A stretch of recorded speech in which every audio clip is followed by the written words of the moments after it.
안녕하십니까? 지식과 삶의 지혜를 나누는 시간입니다. 매일 아침 우리를 깨우던 알람 소리가 멈춘 아침을 상상해 보신 적 있으신가요? 평생을 달려온 직장에서의 마지막 날, 시원섭섭함과 함께 막연한 기대감을 품게 됩니다. 이제 월 300만 원 정도만 꾸준히 들어오면 남들처럼 평범한 중산층으로 여유롭게 살 수 있겠지? 한때 저 역시 그렇게 믿었습니다. 월 300만 원. 결코 적지 않은 돈처럼 들리는 이 숫자가 은퇴 후 우리 삶의 든든한 버팀목이 되어줄 것이라고 말입니다. 하지만 퇴직 후 현실의 문을 열고 마주한 풍경은 우리가 상상했던 것과는 너무나도 달랐습니다. 오늘 이야기가 혹시 당신의 마음을 울린다면 소중한 친구나 가족에게도 공유해 주십시오. 미래를 함께 고민하고 지혜를 나누는 것 또한 따뜻한 관심의 표현일 것입니다. 저희 채널을 구독하시면 이처럼 삶의 중요한 질문에 대한 답을 함께 찾아가는 여정에 동참하시게 됩니다. 자, 그럼 시작하겠습니다. 은퇴 후 월 300만 원이라는 달콤한 환상, 그 충격적인 진실은 과연 무엇일까요? 그리고 왜 수많은 40대, 50대들이 평생을 일하고도 순자산 10억이라는 벽 앞에서 좌절하게 되는 것일까요? 오늘 우리는 몇 가지 실제 사례를 통해 그 이유를 깊이 파고들어 보고자 합니다. 첫 번째 이야기, 은퇴 후 월 300의 실체입니다. 우리가 월 300만 원이라고 말할 때 여기에는 보이지 않는 함정이 숨어 있습니다. 예금 이자로 받든 부동산 월세로 받든 혹은 국민연금과 개인연금을 합쳐받든 그 돈이 전부 우리 생활비 통장에 고스란히 꽂히는 것이 아니기 때문입니다. 각종 세금과 건강보험료가 빠져나가고 경조사비나 차량 유지비처럼 예상치 못한 지출이 생기기 마련입니다. 무엇보다 무서운 것은 바로 시간이 흐르면서 달라지는 돈의 가치입니다. 요즘 마트에만 가봐도 작년과 달라진 물가에 깜짝 놀라지 않으십니까? 대파 한 단, 사과 한 알의 가격이 심상치 않습니다. 10년 전의 300만 원과 지금의 300만 원이 전혀 다른 것처럼 앞으로 10년 후의 300만 원은 지금보다 훨씬 더 초라한 가치를 갖게 될 것입니다. 은퇴 후에는 고정 수입은 멈추거나 줄어드는 반면 물가는 계속 오르고 나이가 들수록 병원 갈 일은 많아집니다. 유료비 지출은 예측 불가능한 가장 큰 변수입니다. 여기에 손주들에게 용돈이라도 챙겨주고 자녀 결혼에 조금이라도 보태주고 싶은 것이 부모 마음 아니겠습니까? 그렇게 생각하면 300만 원이라는 숫자는 눈 깜짝할 사이에 사라져 버릴 수도 있는 돈입니다. 좀 더 구체적인 세 가지 사례를 통해 현실을 들여다보겠습니다. 첫 번째 사례는 60대 초반에 함께 은퇴한 김영수 씨 부부의 이야기입니다. 부부는 젊을 때부터 부지런히 연금을 준비해 국민연금과 개인연금을 합쳐 월 300만 원의 현금 흐름을 만들었습니다. 처음에는 이 정도면 소원했던 해외여행도 다니고 문화생활도 즐기며 여유롭게 살 수 있겠다고 생각했습니다. 하지만 현실은 달랐습니다. 가장 큰 복병은 건강 관련 비용이었습니다. 직장에 다닐 때는 회사에서 지원해주던 건강검진이나 각종 복리후생 혜택이 모두 사라졌습니다. 기본적인 식비, 공과금, 통신비만 해도 만만치 않은데 나이가 드니 부부가 번갈아가며 병원을 찾는 일이 잦아졌습니다. 국민건강보험이 적용되지 않는 비급여 항목의 검사나 치료라도 한번 받게 되면 한 달 생활비가 순식간에 사라졌습니다. 결국 부부는 한 달의 절반은 돈 걱정 없이 지내다가도 병원비가 많이 나온 달에는 모아둔 적금을 깨야 할지 고민하는 상황에 처하게 되었습니다. 아직 생활이 빠듯한 것은 아니지만 중산층처럼 여유로운 노후와는 거리가 멀었습니다.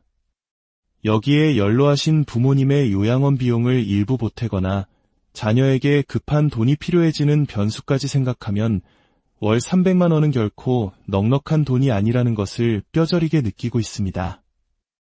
두 번째 사례는 50대 후반의 자영업을 정리하고 작은 오피스텔 몇 채로 임대 사업을 시작한 이정민 씨의 이야기입니다. 이 씨는 매달 세금과 비용을 제하고 순수 월세로 200만 원 남짓한 돈을 손에 쥡니다. 몇 년 후 국민연금을 받기 시작하면 80만 원 정도가 더해져 월 280만 원의 소득을 기대하고 있습니다. 겉보기엔 첫 번째 사례와 비슷해 보입니다. 하지만 임대 사업에는 또 다른 함정이 있었습니다. 바로 공실과 수선비입니다. 세입자가 나가고 새로운 세입자를 구하기까지 몇 달간 수입이 영원이 되는 공실 기간이 발생할 수 있습니다. 또 건물이 노후화되면서 보일러가 고장 나거나 누수가 생겨 목돈이 들어가는 일도 종종 생깁니다. 이 때문에 어떤 달은 300만 원 가까운 수입이 생기기도 하지만 어떤 다른 수리비 때문에 오히려 100만 원도 채 남지 않는 경우도 발생합니다. 은퇴 생활에서 가장 중요한 것은 안정성인데 매달 수입의 변동폭이 크다는 것은 그 자체로 큰 스트레스가 됩니다. 이 씨는 요즘 차라리 이 부동산들을 처분하고 안정적인 금융상품에 넣어둘 걸 그랬나 하는 후회를 하기도 합니다. 세 번째 사례는 요즘 유행하는 파이어족을 꿈꾸며 40대 후반에 조기 퇴사한 박준영 씨 이야기입니다. 박 씨는 젊을 때부터 주식과 부동산에 공격적으로 투자해 상당한 자산을 모았습니다. 그는 투자 배당금과 임대 소득만으로 월 300만 원을 평생 확보할 수 있다는 계산이 서자마자 미련 없이 회사에 사표를 던졌습니다. 그러나 완전한 자유를 얻었다는 기쁨은 잠시였습니다. 막상 퇴사하고 보니 회사에서 주던 복지 포인트, 식대 지원, 그리고 가장 컸던 건강보험료 지원 등이 모두 사라졌습니다. 특히 40대 후반이라는 나이는 앞으로 살아가야 할 날이 40년 이상 남았을 수도 있다는 것을 의미했습니다. 앞으로 수십 년간 투자 수익률이 계속 좋으리라는 보장도 없고 부동산 경기가 나빠져 공실이 생기면 어떡하나 하는 두려움이 밀려왔습니다. 자녀가 아직 학생이라 교육비 부담도 여전했습니다. 결국 박 씨는 원했던 완전한 자유 대신 다시 파트타임으로 일을 시작해 소득원을 보충하고 있습니다. 이렇게라도 해야 마음이 편하다는 것이 그의 솔직한 심정입니다. 이 세 가지 사례는 우리에게 한 가지 공통된 사실을 말해줍니다. 월 300만 원이라는 돈은 우리가 막연히 생각하는 것처럼 안정적이고 여유로운 중산층의 삶을 보장해주지 못한다는 충격적인 현실입니다. 치솟는 물가, 예측 불가능한 유료비, 그리고 우리가 생각하는 것보다 훨씬 길어진 노후라는 거대한 파도 앞에서 월 300만 원은 너무나도 쉽게 흔들릴 수 있습니다. 그렇다면 이제 두 번째 이야기로 넘어가 보겠습니다. 왜 우리는 평생을 일해도 순자산 10억 원의 벽을 넘기 어려울까요? 뉴스에서는 순자산 10억 원이면 상위 10%라고 말합니다. 많은 직장인들이 평생의 목표로 삼는 숫자이기도 합니다. 하지만 퇴직을 앞두고 자신의 통장과 자산 명세를 들여다볼 때 이 숫자가 얼마나 비현실적인지 깨닫고 한숨을 쉬는 분들이 많습니다. 평생 죽어라 일했는데 내 손에 남은 것은 무엇일까? 여기에도 몇 가지 전형적인 사례가 있습니다. 대기업에서 15년간 근무하며 연봉 1억 원에 육박했던 40대 김 부장. 그의 통장 잔고는 늘 바닥이었습니다. 결혼할 때 받은 주택담보대출 원리금, 점점 늘어나는 자녀 사교육비, 그리고 소득 수준에 맞춰 높아져 버린 생활비가 월급을 스쳐 지나가게 만들었기 때문입니다. 그는 자신도 모르게 라이프스타일 인플레이션에 더대 빠져 있었습니다.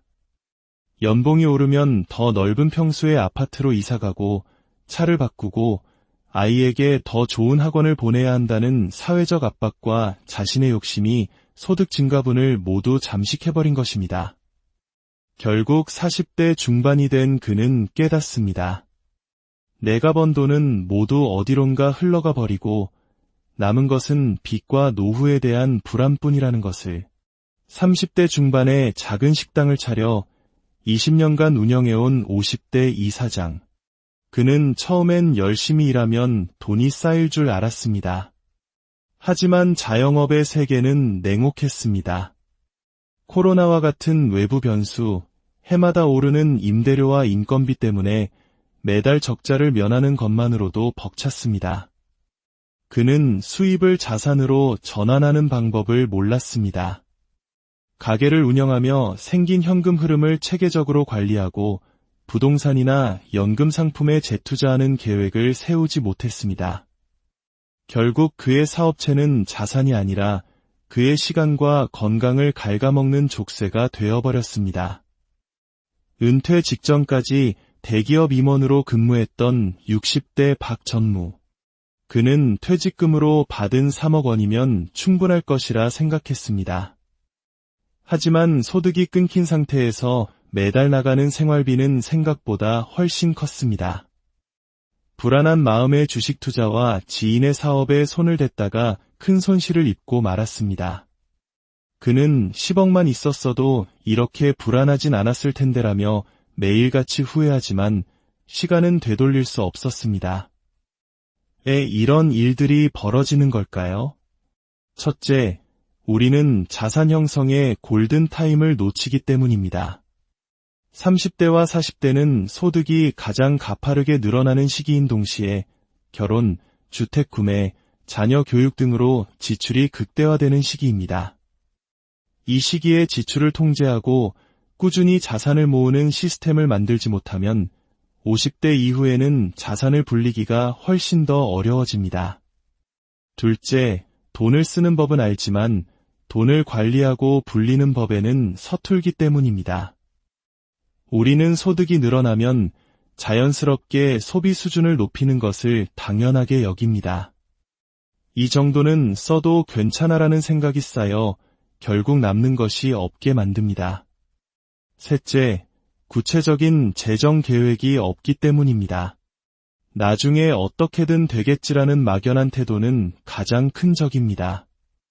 재정 계획은 시간과 복리라는 강력한 무기를 활용하는 것인데 이를 무시하면 10억이라는 목표는 점점 더 멀어질 뿐입니다. 그렇다면 우리는 어떻게 이 충격적인 현실을 마주하고 새로운 미래를 준비해야 할까요? 물론 월 300만 원으로도 혹은 그보다 적은 돈으로도 행복하고 만족스러운 노후를 보내는 분들도 계십니다. 중요한 것은 남들이 말하는 평균이 아니라 나 자신의 상황에 맞는 계획을 세우는 것입니다. 첫 번째 단계는 정확한 계산입니다. 막연히 300이면 되겠지가 아니라 나의 고정지출, 즉 월세나 관리비, 세금, 보험료, 식비, 교통비, 통신비 등을 구체적으로 종이에 적어보십시오.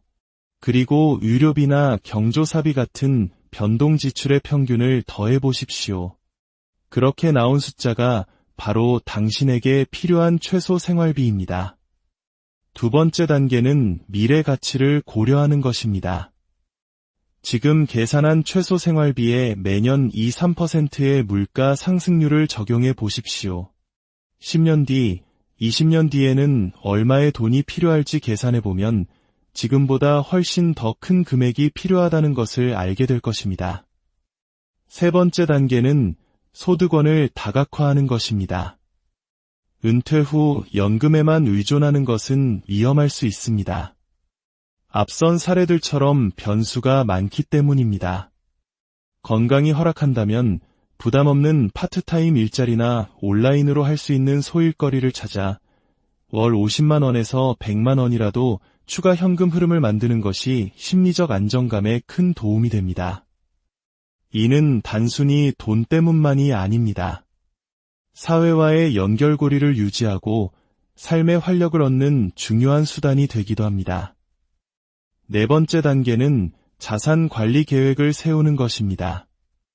가지고 있는 돈을 어떻게 운용할 것인지 구체적인 계획이 필요합니다. 퇴직금을 한 번의 투자로 불리려는 생각은 매우 위험합니다. 안정적인 배당주, 인덱스 펀드, 부동산 등으로 자산을 분산하고 장기적인 관점에서 꾸준히 관리하는 습관을 들여야 합니다. 결론적으로 퇴사 후 월 300이면 중산층이라는 말은 이제 과거의 신화가 되었습니다. 100세 시대, 저성장 시대에 접어든 지금 우리는 이 숫자 뒤에 숨겨진 냉혹한 현실을 직시해야 합니다. 하지만 너무 두려워할 필요는 없습니다. 늦었다고 생각할 때가 가장 빠른 때라는 말이 있지 않습니까? 오늘 이야기는 여러분에게 공포를 주기 위함이 아닙니다. 막연한 낙관주의에서 벗어나 좀 더 현실적이고 치밀하게 우리의 노후를 준비하자는 제안입니다.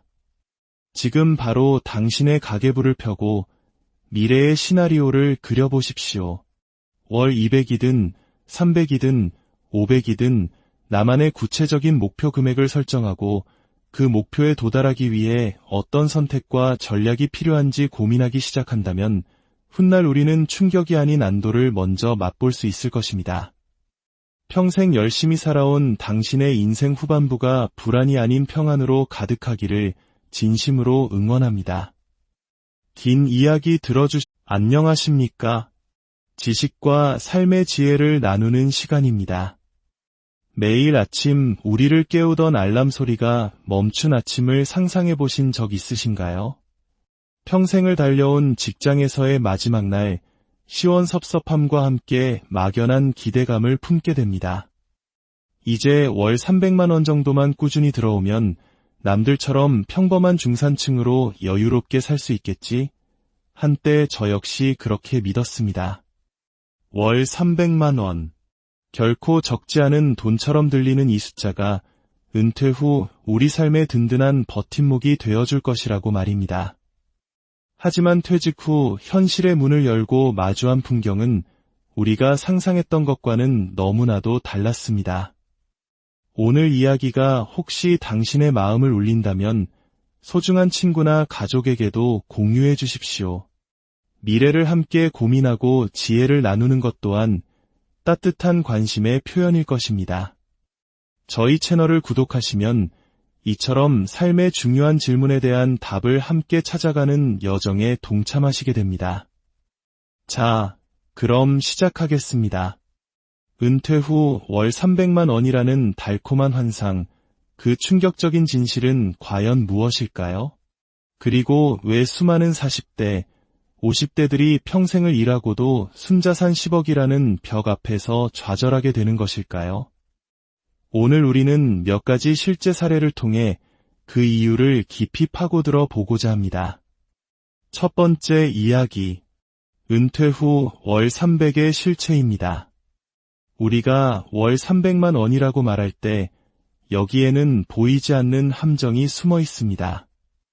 예금 이자로 받든 부동산 월세로 받든 혹은 국민연금과 개인연금을 합쳐받든 그 돈이 전부 우리 생활비 통장에 고스란히 꽂히는 것이 아니기 때문입니다.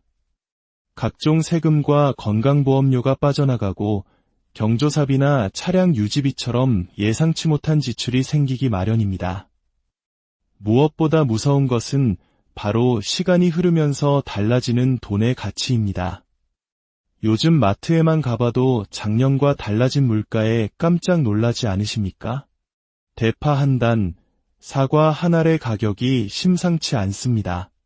10년 전의 300만 원과 지금의 300만 원이 전혀 다른 것처럼 앞으로 10년 후의 300만 원은 지금보다 훨씬 더 초라한 가치를 갖게 될 것입니다.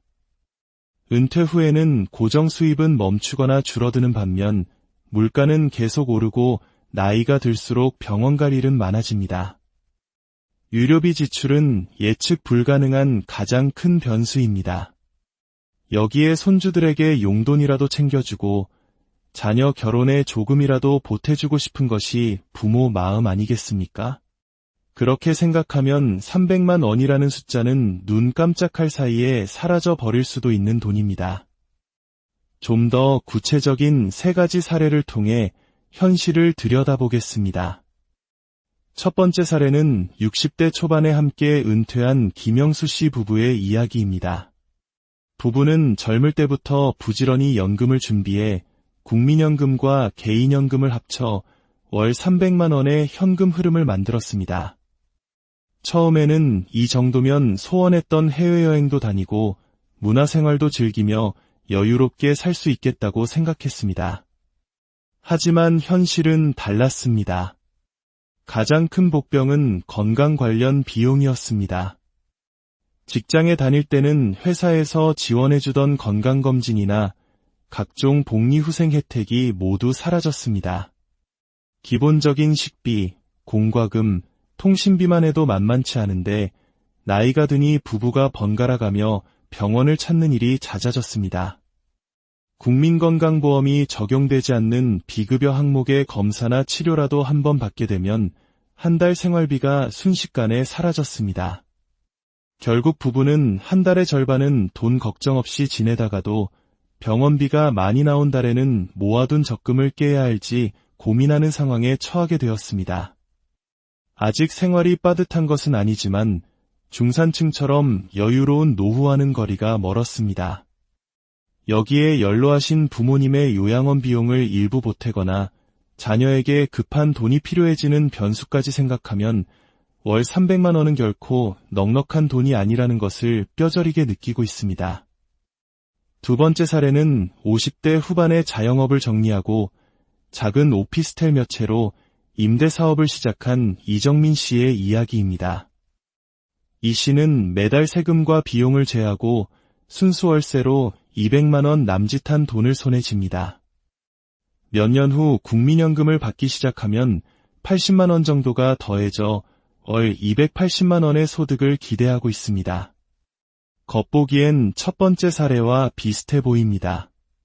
하지만 임대사업에는 또 다른 함정이 있었습니다.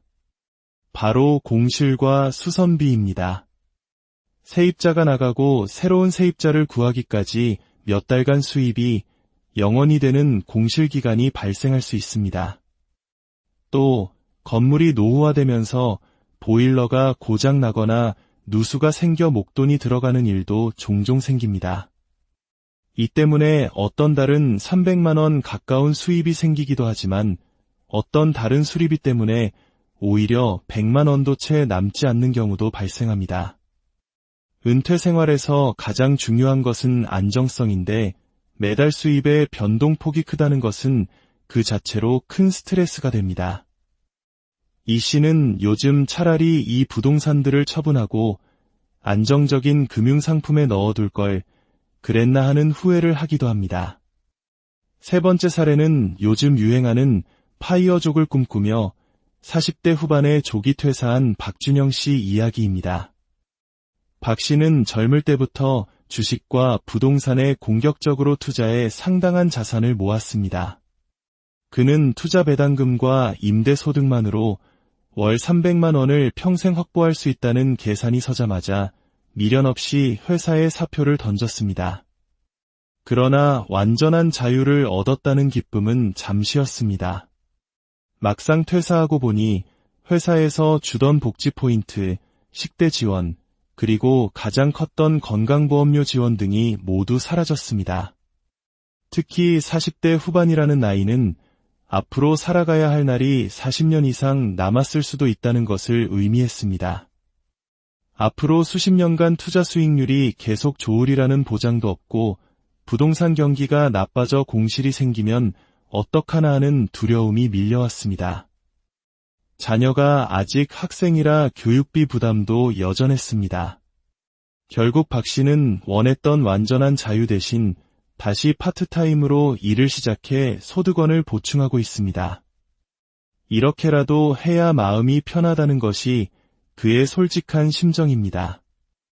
이 세 가지 사례는 우리에게 한 가지 공통된 사실을 말해줍니다.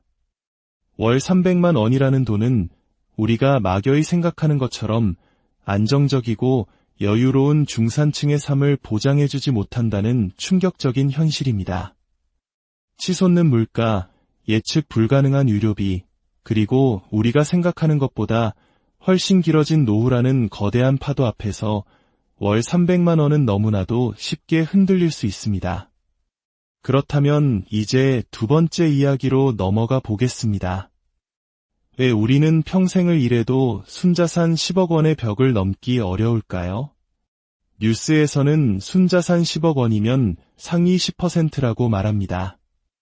많은 직장인들이 평생의 목표로 삼는 숫자이기도 합니다. 하지만 퇴직을 앞두고 자신의 통장과 자산 명세를 들여다볼 때 이 숫자가 얼마나 비현실적인지 깨닫고 한숨을 쉬는 분들이 많습니다. 평생 죽어라 일했는데 내 손에 남은 것은 무엇일까? 여기에도 몇 가지 전형적인 사례가 있습니다.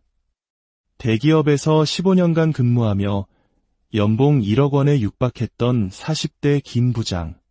그의 통장 잔고는 늘 바닥이었습니다. 결혼할 때 받은 주택담보대출 원리금, 점점 늘어나는 자녀 사교육비, 그리고 소득 수준에 맞춰 높아져 버린 생활비가 월급을 스쳐 지나가게 만들었기 때문입니다. 그는 자신도 모르게 라이프 스타일 인플레이션에 더대 빠져 있었습니다. 연봉이 오르면 더 넓은 평수의 아파트로 이사가고 차를 바꾸고 아이에게 더 좋은 학원을 보내야 한다는 사회적 압박과 자신의 욕심이 소득 증가분을 모두 잠식해버린 것입니다. 결국 40대 중반이 된 그는 깨닫습니다. 내가 번 돈은 모두 어디론가 흘러가 버리고 남은 것은 빚과 노후에 대한 불안뿐이라는 것을. 30대 중반에 작은 식당을 차려 20년간 운영해온 50대 이사장. 그는 처음엔 열심히 일하면 돈이 쌓일 줄 알았습니다. 하지만 자영업의 세계는 냉혹했습니다. 코로나와 같은 외부 변수, 해마다 오르는 임대료와 인건비 때문에 매달 적자를 면하는 것만으로도 벅찼습니다. 그는 수입을 자산으로 전환하는 방법을 몰랐습니다. 가게를 운영하며 생긴 현금 흐름을 체계적으로 관리하고 부동산이나 연금 상품에 재투자하는 계획을 세우지 못했습니다.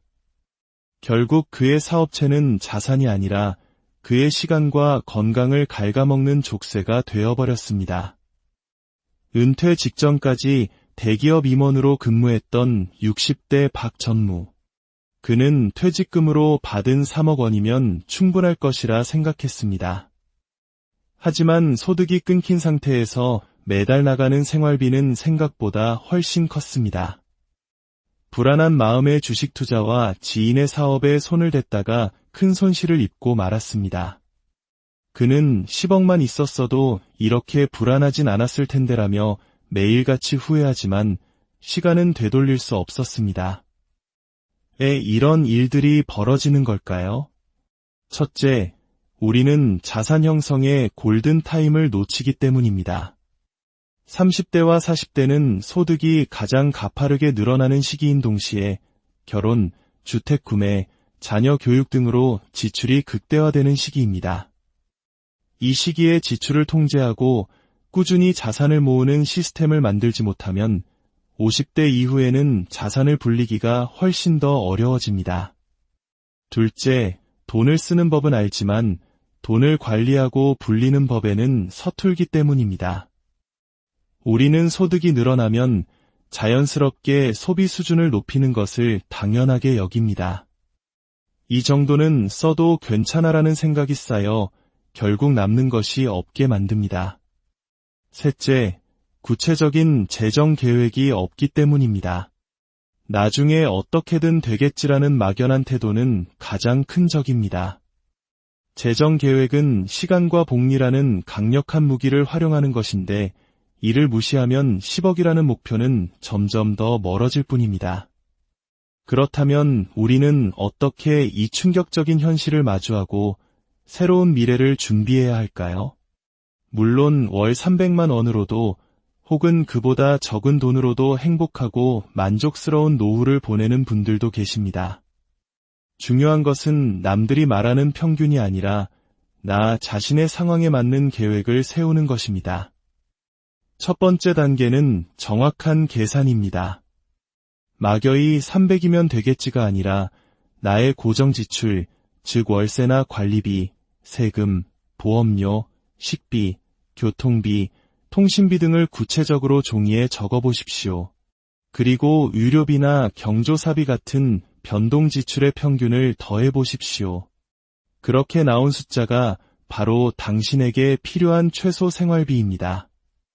두 번째 단계는 미래 가치를 고려하는 것입니다. 지금 계산한 최소 생활비에 매년 2~3%의 물가 상승률을 적용해 보십시오. 10년 뒤, 20년 뒤에는 얼마의 돈이 필요할지 계산해 보면 지금보다 훨씬 더 큰 금액이 필요하다는 것을 알게 될 것입니다. 세 번째 단계는 소득원을 다각화하는 것입니다. 은퇴 후 연금에만 의존하는 것은 위험할 수 있습니다. 앞선 사례들처럼 변수가 많기 때문입니다.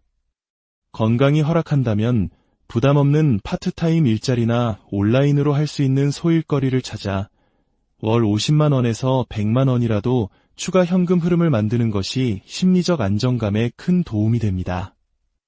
이는 단순히 돈 때문만이 아닙니다. 사회와의 연결고리를 유지하고 삶의 활력을 얻는 중요한 수단이 되기도 합니다. 네 번째 단계는 자산 관리 계획을 세우는 것입니다. 가지고 있는 돈을 어떻게 운용할 것인지 구체적인 계획이 필요합니다. 퇴직금을 한 번의 투자로 불리려는 생각은 매우 위험합니다. 안정적인 배당주, 인덱스 펀드, 부동산 등으로 자산을 분산하고 장기적인 관점에서 꾸준히 관리하는 습관을 들여야 합니다. 결론적으로 퇴사 후 월 300이면 중산층이라는 말은 이제 과거의 신화가 되었습니다. 100세 시대, 저성장 시대에 접어든 지금 우리는 이 숫자 뒤에 숨겨진 냉혹한 현실을 직시해야 합니다. 하지만 너무 두려워할 필요는 없습니다. 늦었다고 생각할 때가 가장 빠른 때라는 말이 있지 않습니까? 오늘 이야기는 여러분에게 공포를 주기 위함이 아닙니다. 막연한 낙관주의에서 벗어나 좀 더 현실적이고 치밀하게 우리의 노후를 준비하자는 제안입니다. 지금 바로 당신의 가계부를 펴고 미래의 시나리오를 그려보십시오. 월 200이든 300이든 500이든 나만의 구체적인 목표 금액을 설정하고 그 목표에 도달하기 위해 어떤 선택과 전략이 필요한지 고민하기 시작한다면 훗날 우리는 충격이 아닌 안도를 먼저 맛볼 수 있을 것입니다. 평생 열심히 살아온 당신의 인생 후반부가 불안이 아닌 평안으로 가득하기를 진심으로 응원합니다. 긴 이야기 안녕하십니까? 지식과 삶의 지혜를 나누는 시간입니다. 매일 아침 우리를 깨우던 알람 소리가 멈춘 아침을 상상해 보신 적 있으신가요? 평생을 달려온 직장에서의 마지막 날, 시원섭섭함과 함께 막연한 기대감을 품게 됩니다.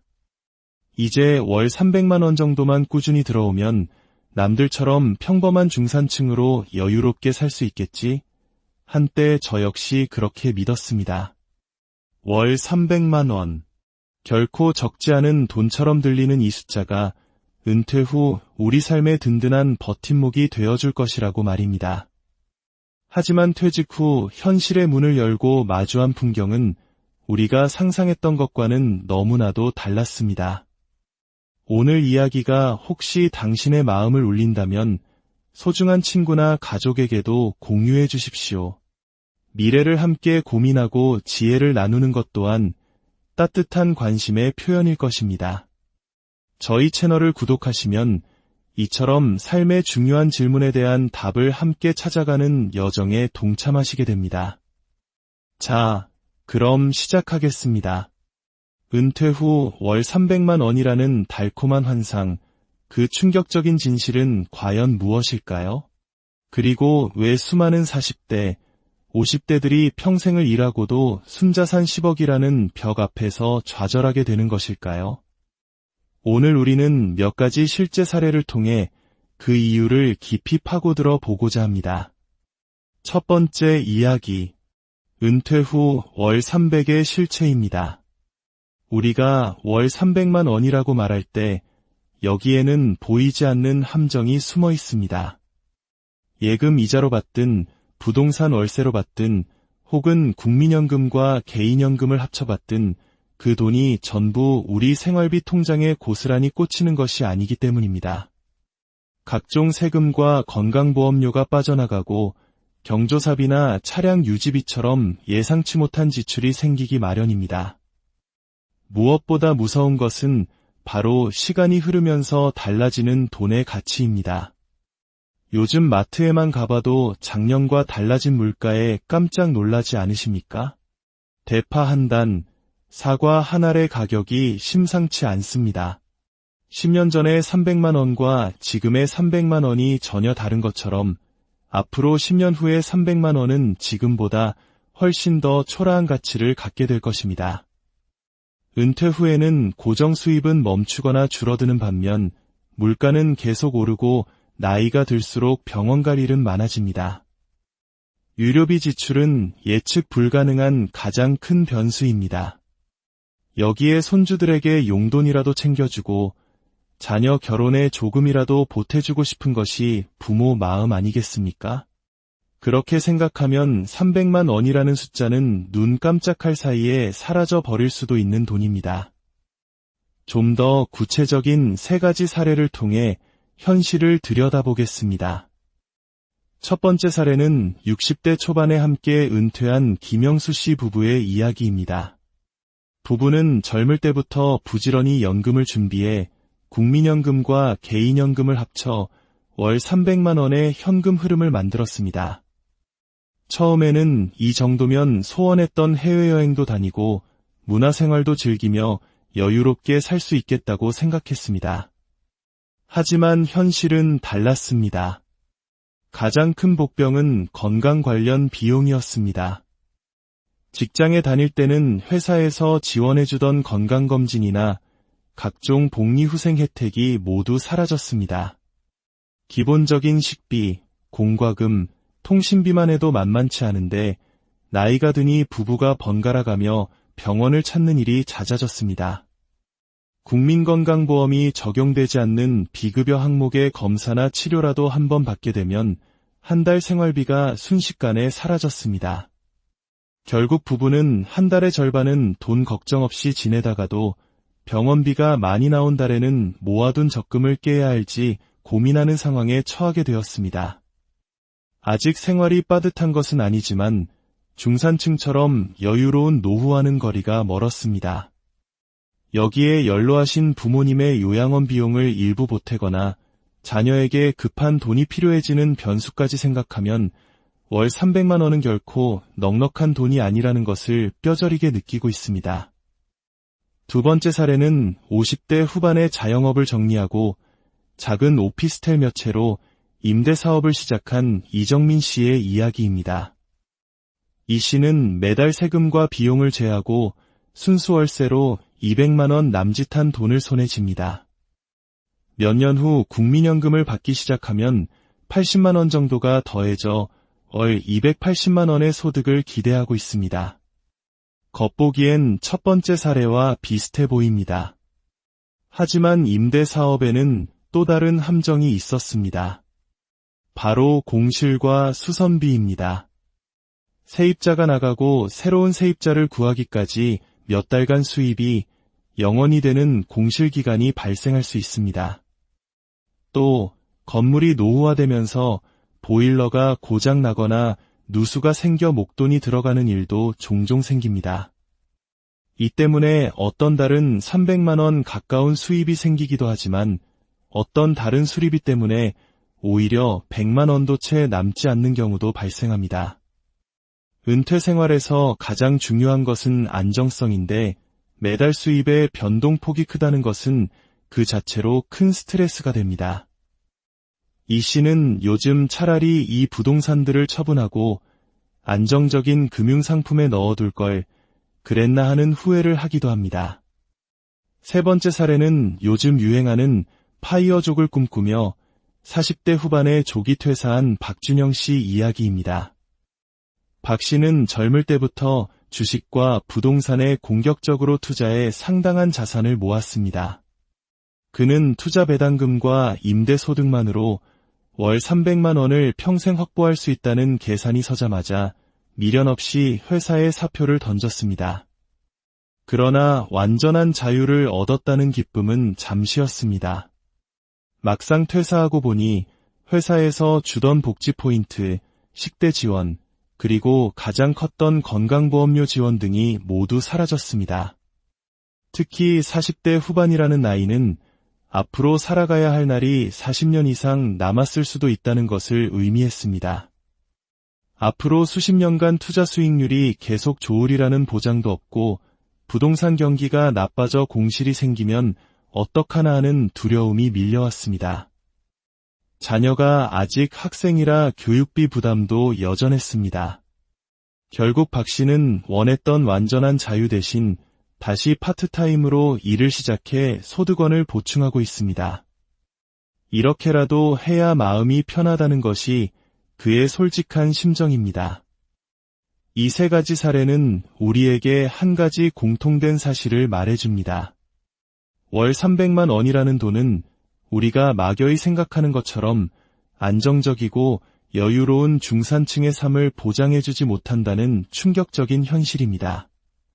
치솟는 물가, 예측 불가능한 유료비, 그리고 우리가 생각하는 것보다 훨씬 길어진 노후라는 거대한 파도 앞에서 월 300만 원은 너무나도 쉽게 흔들릴 수 있습니다. 그렇다면 이제 두 번째 이야기로 넘어가 보겠습니다. 왜 우리는 평생을 일해도 순자산 10억 원의 벽을 넘기 어려울까요? 뉴스에서는 순자산 10억 원이면 상위 10%라고 말합니다. 많은 직장인들이 평생의 목표로 삼는 숫자이기도 합니다. 하지만 퇴직을 앞두고 자신의 통장과 자산 명세를 들여다볼 때 이 숫자가 얼마나 비현실적인지 깨닫고 한숨을 쉬는 분들이 많습니다. 평생 죽어라 일했는데 내 손에 남은 것은 무엇일까? 여기에도 몇 가지 전형적인 사례가 있습니다. 대기업에서 15년간 근무하며 연봉 1억 원에 육박했던 40대 김 부장. 그의 통장 잔고는 늘 바닥이었습니다. 결혼할 때 받은 주택담보대출 원리금, 점점 늘어나는 자녀 사교육비, 그리고 소득 수준에 맞춰 높아져 버린 생활비가 월급을 스쳐 지나가게 만들었기 때문입니다. 그는 자신도 모르게 라이프 스타일 인플레이션에 더대 빠져 있었습니다. 연봉이 오르면 더 넓은 평수의 아파트로 이사가고 차를 바꾸고 아이에게 더 좋은 학원을 보내야 한다는 사회적 압박과 자신의 욕심이 소득 증가분을 모두 잠식해버린 것입니다.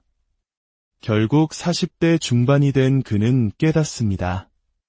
내가 번 돈은 모두 어디론가 흘러가 버리고 남은 것은 빚과 노후에 대한 불안뿐이라는 것을. 30대 중반에 작은 식당을 차려 20년간 운영해온 50대 이사장. 그는 처음엔 열심히 일하면 돈이 쌓일 줄 알았습니다. 하지만 자영업의 세계는 냉혹했습니다. 코로나와 같은 외부 변수, 해마다 오르는 임대료와 인건비 때문에 매달 적자를 면하는 것만으로도 벅찼습니다. 그는 수입을 자산으로 전환하는 방법을 몰랐습니다. 가게를 운영하며 생긴 현금 흐름을 체계적으로 관리하고 부동산이나 연금 상품에 재투자하는 계획을 세우지 못했습니다. 결국 그의 사업체는 자산이 아니라 그의 시간과 건강을 갉아먹는 족쇄가 되어버렸습니다. 은퇴 직전까지 대기업 임원으로 근무했던 60대 박전무.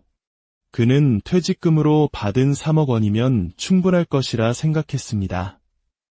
하지만 소득이 끊긴 상태에서 매달 나가는 생활비는 생각보다 훨씬 컸습니다. 불안한 마음의 주식 투자와 지인의 사업에 손을 댔다가 큰 손실을 입고 말았습니다.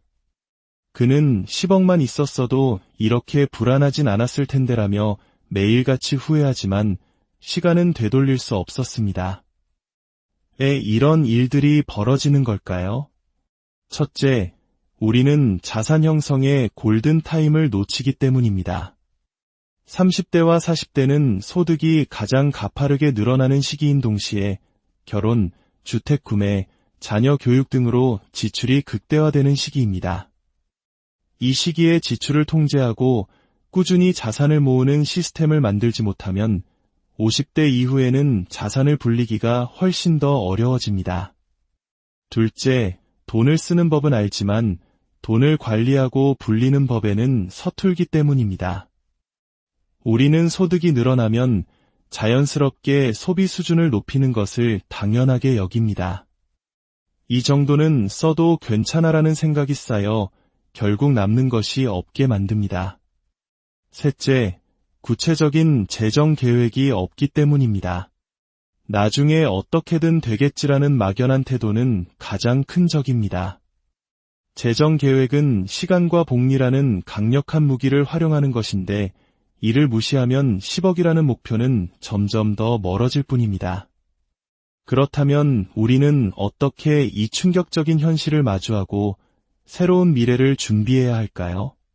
물론 월 300만 원으로도 혹은 그보다 적은 돈으로도 행복하고 만족스러운 노후를 보내는 분들도 계십니다. 중요한 것은 남들이 말하는 평균이 아니라 나 자신의 상황에 맞는 계획을 세우는 것입니다. 첫 번째 단계는 정확한 계산입니다. 막연히 300이면 되겠지가 아니라 나의 고정지출, 즉 월세나 관리비, 세금, 보험료, 식비, 교통비, 통신비 등을 구체적으로 종이에 적어보십시오. 그리고 의료비나 경조사비 같은 변동 지출의 평균을 더해보십시오. 그렇게 나온 숫자가 바로 당신에게 필요한 최소 생활비입니다. 두 번째 단계는 미래 가치를 고려하는 것입니다. 지금 계산한 최소 생활비에 매년 2~3%의 물가 상승률을 적용해 보십시오. 10년 뒤, 20년 뒤에는 얼마의 돈이 필요할지 계산해 보면 지금보다 훨씬 더 큰 금액이 필요하다는 것을 알게 될 것입니다. 세 번째 단계는 소득원을 다각화하는 것입니다. 은퇴 후 연금에만 의존하는 것은 위험할 수 있습니다. 앞선 사례들처럼 변수가 많기 때문입니다. 건강이 허락한다면 부담 없는 파트타임 일자리나 온라인으로 할 수 있는 소일거리를 찾아 월 50만 원에서 100만 원이라도 추가 현금 흐름을 만드는 것이 심리적 안정감에 큰 도움이 됩니다. 이는 단순히 돈 때문만이 아닙니다. 사회와의 연결고리를 유지하고 삶의 활력을 얻는 중요한 수단이 되기도 합니다. 네 번째 단계는 자산 관리 계획을 세우는 것입니다. 가지고 있는 돈을 어떻게 운용할 것인지 구체적인 계획이 필요합니다. 퇴직금을 한 번의 투자로 불리려는 생각은 매우 위험합니다. 안정적인 배당주, 인덱스 펀드, 부동산 등으로 자산을 분산하고 장기적인 관점에서 꾸준히 관리하는 습관을 들여야 합니다. 결론적으로 퇴사 후 월 300이면 중산층이라는 말은 이제 과거의 신화가 되었습니다. 100세 시대, 저성장 시대에 접어든 지금 우리는 이 숫자 뒤에 숨겨진 냉혹한 현실을 직시해야 합니다. 하지만 너무 두려워할 필요는 없습니다. 늦었다고 생각할 때가 가장 빠른 때라는 말이 있지 않습니까? 오늘 이야기는 여러분에게 공포를 주기 위함이 아닙니다. 막연한 낙관주의에서 벗어나 좀 더 현실적이고 치밀하게 우리의 노후를 준비하자는 제안입니다. 지금 바로 당신의 가계부를 펴고 미래의 시나리오를 그려보십시오. 월 200이든 300이든 500이든 나만의 구체적인 목표 금액을 설정하고 그 목표에 도달하기 위해 어떤 선택과 전략이 필요한지 고민하기 시작한다면 훗날 우리는 충격이 아닌 안도를 먼저 맛볼 수 있을 것입니다. 평생 열심히 살아온 당신의 인생 후반부가 불안이 아닌 평안으로 가득하기를 진심으로 응원합니다. 긴 이야기 안녕하십니까? 지식과 삶의 지혜를 나누는 시간입니다. 매일 아침 우리를 깨우던 알람 소리가 멈춘 아침을 상상해 보신 적 있으신가요? 평생을 달려온 직장에서의 마지막 날, 시원섭섭함과 함께 막연한 기대감을 품게 됩니다. 이제 월 300만 원 정도만 꾸준히 들어오면 남들처럼 평범한 중산층으로 여유롭게 살 수 있겠지? 한때 저 역시 그렇게 믿었습니다. 월 300만 원. 결코 적지 않은 돈처럼 들리는 이 숫자가 은퇴 후 우리 삶의 든든한 버팀목이 되어줄 것이라고 말입니다. 하지만 퇴직 후 현실의 문을 열고 마주한 풍경은 우리가 상상했던 것과는 너무나도 달랐습니다. 오늘 이야기가 혹시 당신의 마음을 울린다면 소중한 친구나 가족에게도 공유해 주십시오.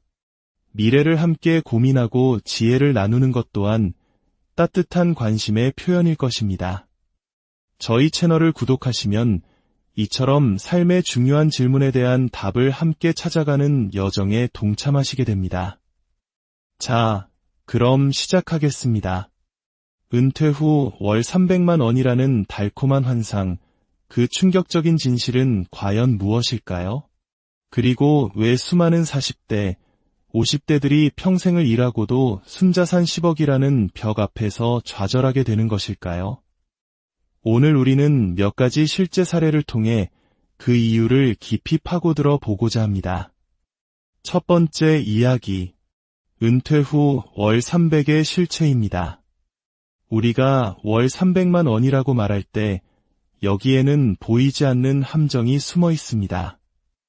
예금 이자로 받든 부동산 월세로 받든 혹은 국민연금과 개인연금을 합쳐받든 그 돈이 전부 우리 생활비 통장에 고스란히 꽂히는 것이 아니기 때문입니다. 각종 세금과 건강보험료가 빠져나가고 경조사비나 차량 유지비처럼 예상치 못한 지출이 생기기 마련입니다. 무엇보다 무서운 것은 바로 시간이 흐르면서 달라지는 돈의 가치입니다. 요즘 마트에만 가봐도 작년과 달라진 물가에 깜짝 놀라지 않으십니까? 대파 한 단, 사과 한 알의 가격이 심상치 않습니다. 10년 전의 300만 원과 지금의 300만 원이 전혀 다른 것처럼 앞으로 10년 후의 300만 원은 지금보다 훨씬 더 초라한 가치를 갖게 될 것입니다. 은퇴 후에는 고정 수입은 멈추거나 줄어드는 반면 물가는 계속 오르고 나이가 들수록 병원 갈 일은 많아집니다. 유료비 지출은 예측 불가능한 가장 큰 변수입니다. 여기에 손주들에게 용돈이라도 챙겨주고 자녀 결혼에 조금이라도 보태주고 싶은 것이 부모 마음 아니겠습니까? 그렇게 생각하면 300만 원이라는 숫자는 눈 깜짝할 사이에 사라져 버릴 수도 있는 돈입니다. 좀 더 구체적인 세 가지 사례를 통해 현실을 들여다보겠습니다. 첫 번째 사례는 60대 초반에 함께 은퇴한 김영수 씨 부부의 이야기입니다. 부부는 젊을 때부터 부지런히 연금을 준비해 국민연금과 개인연금을 합쳐 월 300만 원의 현금 흐름을 만들었습니다. 처음에는 이 정도면 소원했던 해외여행도 다니고 문화생활도 즐기며 여유롭게 살 수 있겠다고 생각했습니다. 하지만 현실은 달랐습니다. 가장 큰 복병은 건강 관련 비용이었습니다. 직장에 다닐 때는 회사에서 지원해주던 건강검진이나 각종 복리후생 혜택이 모두 사라졌습니다. 기본적인 식비, 공과금, 통신비만 해도 만만치 않은데 나이가 드니 부부가 번갈아가며 병원을 찾는 일이 잦아졌습니다. 국민건강보험이 적용되지 않는 비급여 항목의 검사나 치료라도 한번 받게 되면 한 달 생활비가 순식간에 사라졌습니다. 결국 부부는 한 달의 절반은 돈 걱정 없이 지내다가도 병원비가 많이 나온 달에는 모아둔 적금을 깨야 할지 고민하는 상황에 처하게 되었습니다. 아직 생활이 빠듯한 것은 아니지만 중산층처럼 여유로운 노후와는 거리가 멀었습니다.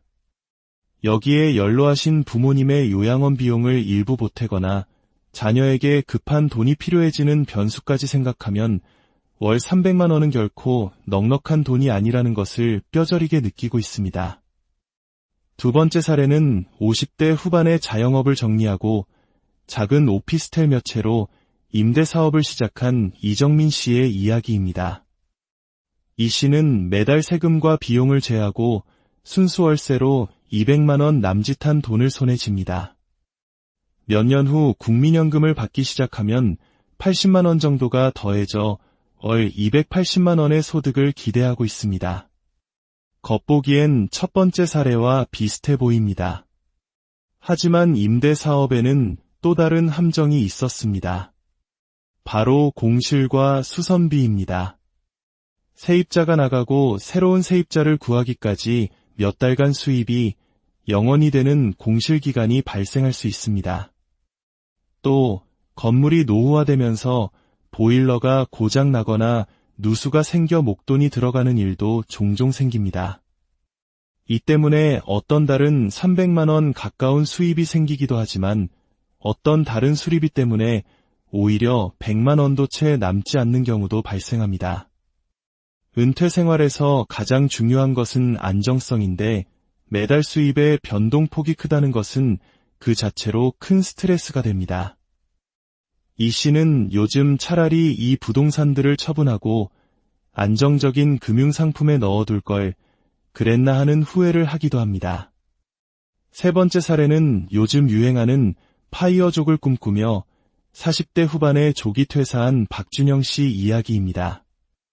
박 씨는 젊을 때부터 주식과 부동산에 공격적으로 투자해 상당한 자산을 모았습니다. 그는 투자 배당금과 임대 소득만으로 월 300만 원을 평생 확보할 수 있다는 계산이 서자마자 미련 없이 회사에 사표를 던졌습니다. 그러나 완전한 자유를 얻었다는 기쁨은 잠시였습니다. 막상 퇴사하고 보니 회사에서 주던 복지 포인트, 식대 지원, 그리고 가장 컸던 건강보험료 지원 등이 모두 사라졌습니다. 특히 40대 후반이라는 나이는 앞으로 살아가야 할 날이 40년 이상 남았을 수도 있다는 것을 의미했습니다. 앞으로 수십 년간 투자 수익률이 계속 좋으리라는 보장도 없고 부동산 경기가 나빠져 공실이 생기면 어떡하나 하는 두려움이 밀려왔습니다. 자녀가 아직 학생이라 교육비 부담도 여전했습니다. 결국 박 씨는 원했던 완전한 자유 대신 다시 파트타임으로 일을 시작해 소득원을 보충하고 있습니다. 이렇게라도 해야 마음이 편하다는 것이 그의 솔직한 심정입니다. 이 세 가지 사례는 우리에게 한 가지 공통된 사실을 말해줍니다. 월 300만 원이라는 돈은 우리가 막연히 생각하는 것처럼 안정적이고 여유로운 중산층의 삶을 보장해주지 못한다는 충격적인 현실입니다. 치솟는 물가, 예측 불가능한 유료비, 그리고 우리가 생각하는 것보다 훨씬 길어진 노후라는 거대한 파도 앞에서 월 300만 원은 너무나도 쉽게 흔들릴 수 있습니다. 그렇다면 이제 두 번째 이야기로 넘어가 보겠습니다. 왜 우리는 평생을 일해도 순자산 10억 원의 벽을 넘기 어려울까요? 뉴스에서는 순자산 10억 원이면 상위 10%라고 말합니다. 많은 직장인들이 평생의 목표로 삼는 숫자이기도 합니다. 하지만 퇴직을 앞두고 자신의 통장과 자산 명세를 들여다볼 때 이 숫자가 얼마나 비현실적인지 깨닫고 한숨을 쉬는 분들이 많습니다. 평생 죽어라 일했는데 내 손에 남은 것은 무엇일까? 여기에도 몇 가지 전형적인 사례가 있습니다. 대기업에서 15년간 근무하며 연봉 1억 원에 육박했던 40대 김 부장. 그의 통장 잔고는 늘 바닥이었습니다. 결혼할 때 받은 주택담보대출 원리금, 점점 늘어나는 자녀 사교육비, 그리고 소득 수준에 맞춰 높아져 버린 생활비가 월급을 스쳐 지나가게 만들었기 때문입니다. 그는 자신도 모르게 라이프 스타일 인플레이션에 더대 빠져 있었습니다. 연봉이 오르면 더 넓은 평수의 아파트로 이사가고 차를 바꾸고 아이에게 더 좋은 학원을 보내야 한다는 사회적 압박과 자신의 욕심이 소득 증가분을 모두 잠식해버린 것입니다. 결국 40대 중반이 된 그는 깨닫습니다. 내가 번 돈은 모두 어디론가 흘러가 버리고 남은 것은 빚과 노후에 대한 불안뿐이라는 것을. 30대 중반에 작은 식당을 차려 20년간 운영해온 50대 이사장. 그는 처음엔 열심히 일하면 돈이 쌓일 줄 알았습니다. 하지만 자영업의 세계는 냉혹했습니다. 코로나와 같은 외부 변수, 해마다 오르는 임대료와 인건비 때문에